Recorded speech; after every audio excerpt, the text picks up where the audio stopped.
So this is a new module, Introduction to Riba, and having some different aspects. Previously, what we discussed, the first type of riba, riba al-Quran, riba al-Nasiya, riba al-Jahiliya, or the riba which is mentioned in Quran.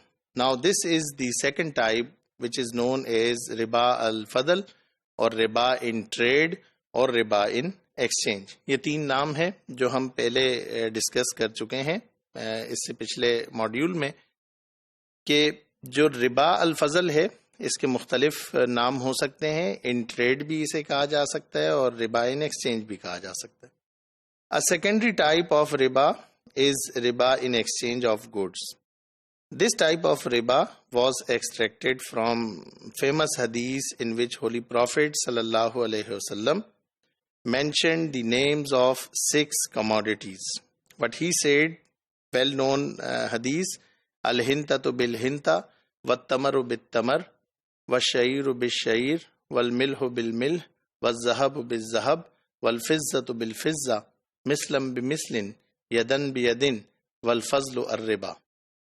So this is the translation. You can see here कि वो 6 चीज़ें जो आप सल्लल्लाहु अलैहि वसल्लम ने mention की, कि gold, if you sell gold for gold, silver for silver, wheat for wheat, barley for barley, date for date, salt for salt, in same quantities on the spot, and when commodities are different sell as it suits you but on the spot. यानी ये 6 चीज़ें आप सल्लल्लाहु अलैहि वसल्लम ने जिक्र की कि जब इनका आपस में एक्सचेंज होगा, तबादला होगा, तो ये बराबर होनी चाहिए, और अगर इसमें कमी या ज़्यादती हुई तो वो सूद होगा। नंबर 1 कि ये बराबर होनी चाहिए, और नंबर 2 ये कि डिलीवरी ऑन स्पॉट होनी चाहिए, यानी नकद का मामला हो, उधार का मामला ना हो। अगर ये आपस में एक्सचेंज नहीं हो रही हैं, बल्कि हम जिन्स नहीं है, एक का ताल्लुक अलग जिन्स से है और दूसरे का ताल्लुक अलग जिन्स से है, तो फिर इस सूरत में ऑन स्पॉट होना ज़रूरी है, लेकिन कमी ज़्यादती से कोई फ़र्क नहीं पड़ेगा। According to this hadith, riba al-fazl has been explained with regard to 6 defined things or commodities. Exchange of these things means barter system of trade should be with 2 conditions.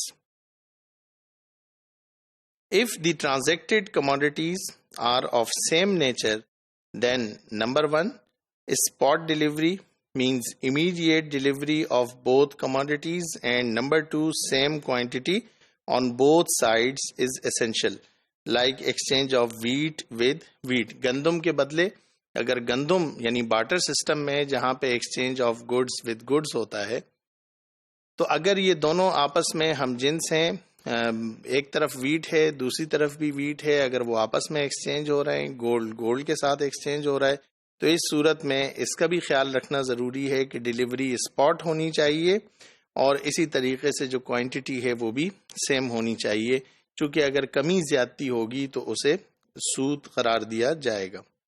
If the transacted commodities are of different nature, then spot delivery means immediate delivery of both commodities is essential, but the quantity may differ, like exchange of wheat with barley. यानी गंदम गंदम के बदले नहीं है, बल्कि गंदम exchange हो रही है जौ के साथ, तो कमी ज्यादती तो अलाउ है, लेकिन स्पॉट डिलीवरी होनी चाहिए, नकद होना चाहिए।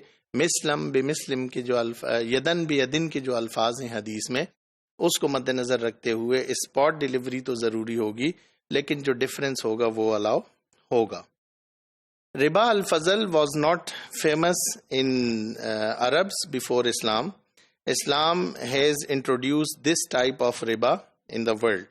Riba al-fadl was mentioned in 6 commodities only by the Holy Prophet Muhammad sallallahu alaihi wasallam. यानी 6 चीज़ें हैं जो आप सल्लल्लाहु अलैहि वसल्लम ने बयान की हैं.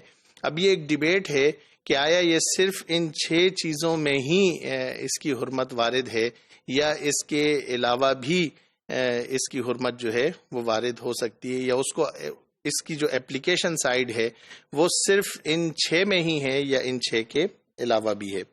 चूंकि जब हम देखते हैं इंसान ने किस तरीके से अपनी ज़िंदगी के जो इर्तिकाई मनाजिल हैं उसको तय किया, तो उसमें जो ट्रेड का एक सिस्टम है, बार्टर सिस्टम, जिसमें गुड्स के बदले एक्सचेंज होती थी, तो ये बहुत ज़्यादा मशहूर और मुतारफ रहा है। The rule of riba al-fazl is not limited to these 6 commodities in opinion of fuqaha and it is applicable to some other commodities as well. यानी ये जो 6 चीज़ें बयान हुई हैं, सिर्फ इन 6 तक ही इसकी एप्लीकेशन नहीं है, बल्कि इसके अलावा इससे और बढ़कर भी जो गुड्स के बदले जो गुड्स एक्सचेंज आपस में होती हैं, exchange of goods with goods, तो उसमें सिर्फ ये अशियाए सित्ता ही नहीं हैं बल्कि इसके अलावा भी हो सकती हैं। हाँ, ये एक अलग बात है कि उसमें हुर्मत की इल्लत क्या है और जो कॉमन फीचर है वो क्या है, वो फुक़हा के नज़दीक मुख्तलिफ है, जिसको हम आइंदा आने वाली स्लाइड्स में डिस्कस करेंगे।